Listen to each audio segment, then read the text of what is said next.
Today we'll cover climb performance data reduction. On this flight, you're going to fly 4 steady climbs, 2 at a lower altitude and 2 at a higher altitude. Each pair of climbs will be flown at reciprocal headings. The data for this flight includes time from a stopwatch, altitude from the altimeter in front of your section, outside air temperature over the pilot's head, manifold pressure and RPM off the engine gauges, fuel quantity, and an airspeed. That airspeed could either be the airspeed indicator in front of you or the pilot's airspeed indicator. Step 1, we're going to apply the instrument corrections to our recorded pressure altitudes. So we're going to record pressure altitudes for the 2 climbs at reciprocal headings. Then we'll apply the instrument corrections from the gauge, the actual gauge of the altimeter at your section. You'll add the delta HICs from that instrument correction graph, and you'll arrive at the instrument corrected pressure altitudes. Once you have those altitudes, you're then going to plot them against time. And so this is, in this case, this was for the lower altitude climb and its reciprocal heading. The first climb was flown at a heading of 270, and the second climb was at a heading of 090. Next, you'll want to add second order curve fits in Microsoft Excel and make sure to display the equation for each curve. So this is the 270 heading curve fit. This is the 090 heading curve fit.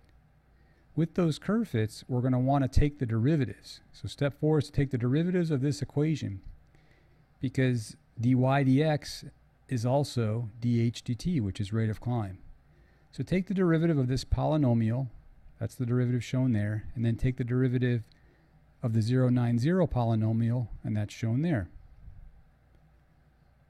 Next, we're going to want to pick an intermediate altitude. In this case, the climbs were from 1,000 feet to around 3,000 feet, so a good intermediate altitude for this is the midpoint of 2,000 feet. I'll then want to take 2,000 feet and plug it into each equation and figure out the corresponding x, or time value, that got me to 2,000 feet. So I'll have to use the quadratic formula to get t for each equation. So plug in your chosen 2,000 foot altitude and then solve for t.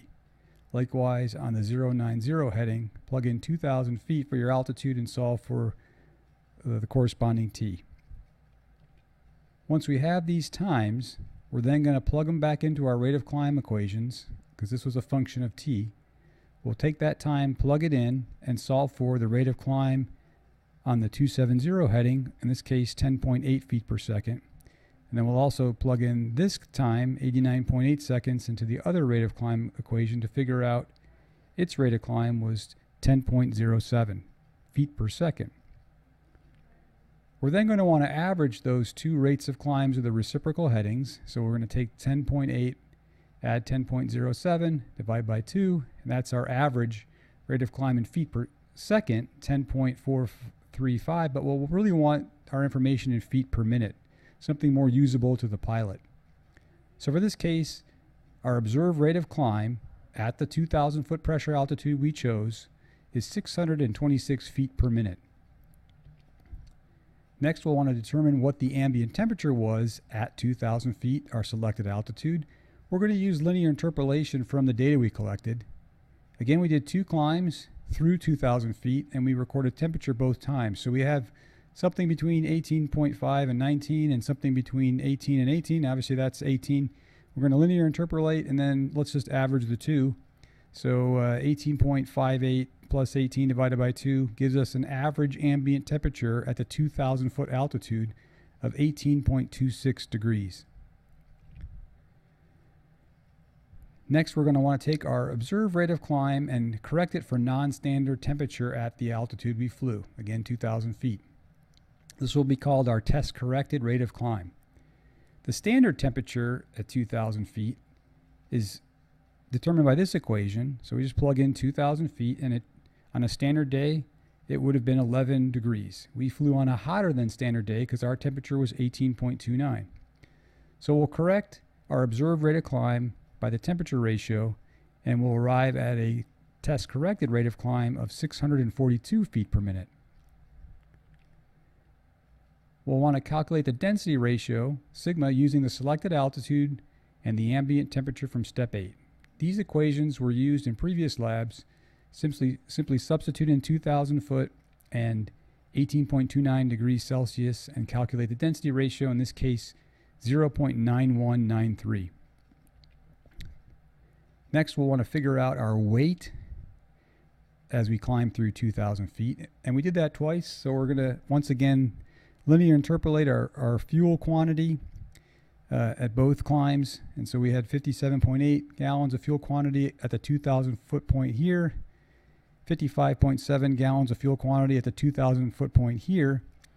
So we'll figure out our weight. In this case, it was 3,279 on the first climb, 3,266 on the second. We'll just average those two. 3,273 pounds. We'll want to then calculate the instrument and weight corrected rate of climb, CIW. We're going to use our test corrected rate of climb, the square root of sigma, and the square root of the weight ratio. And once again, to remind you, the standard weight is an arbitrary value. Most manufacturers select that to be the gross weight of the aircraft. For the Piper Cherokee 6, that's 3,400 pounds. Crunch those numbers, and our instrument and weight corrected rate of climb, CIW, is 627 feet per minute at the 2,000 foot pressure altitude. To get PIW, we have to go to the engine chart. Again, we go to the engine chart with our RPM and manifold pressure. RPM was 2,700 for the whole climb, for both climbs. That didn't change. Manifold pressure on the first climb was 27.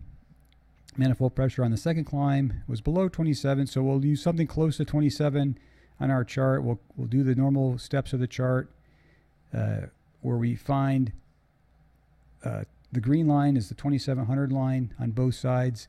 The red lines are the close to 27 inches of manifold pressure. And ultimately, we take our 2,000 foot pressure altitude, and then we'll arrive at a standard brake horsepower of 254, and then we'll correct that for the temperature difference we had from ambient to the standard. In this case, our test brake horsepower is 250.8. We'll then use that test brake horsepower in our PIW equation, along with the square root of the density ratio and our weight ratio to the 1.5. When we run all those numbers, our instrument weight corrected power is 254.6 horsepower. So now for the 2,000 foot altitude, we have one value for CIW and one value for PIW. We're going to repeat all of those calculations we just did for the next two climbs that we did at the higher altitudes. On this, we flew a third climb and a fourth climb, and they were at higher altitudes from 4,000 to over 5,000 feet. Again, reciprocal heading, another climb from 4,000 to over 5,000 feet. So we'll repeat all those steps. And rather than go through it one by one, I'm just going to show you the final few steps of those calculations. Basically the CIW calculation, so step 12 of the higher altitude. From the earlier steps, we arrived at a test-corrected rate of climb of 435. We had a density ratio of 0.8505, and there's our weight ratio. So our CIW for the higher altitude is 411 feet per minute. To get PIW for the higher altitude, we have to go again to the engine chart and notice our manifold pressures have dropped. RPM was again the same, 2,700 for both of the third and fourth climbs, but the manifold pressures are 24. So we have to go to the engine chart with 24, 2,700, 24, 2,700, and do the normal chart, and we'll arrive at a standard day brake horsepower of 226.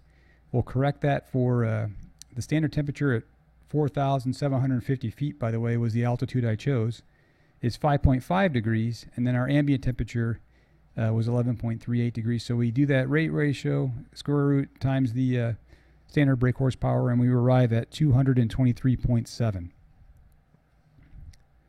We'll take that again and plug it in here and calculate PIW with the square root of the density ratio and our weight ratio to the 1.5. Crunch those numbers and we get 221.1 horsepower. So we flew 4 climbs a pair at low altitudes and a pair at higher altitudes, and basically just got only 2 points of data. We got a PIW and a CIW at each chosen altitude. And again, the chosen altitude for the lower one was 2,000 feet. The chosen altitude for the higher climb, the midpoint I chose to be 4,750 feet. And then I calculated CIW for both, PIW for both, and the test corrected rates of climb for both. So my first plot is a PIW versus CIW plot, and again, it's just 2 points, so I can do a fit. A fit through 2 points is always going to be a line. So there's my line. Again, the Cherokee 6 tops off at 260 horsepower, and so that would be my max rate of climb at 260 horsepower. And then eventually I go down to 0 rate of climb. I can also plot, go back.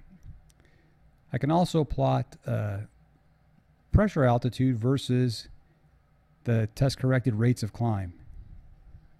So I have 2 points here again. I can draw a straight line through these, and this gives me some insight into sea level rate of climb and also the ceiling of the aircraft. I can't really climb when I have 0 feet per minute climb rate. That's as high as I can climb.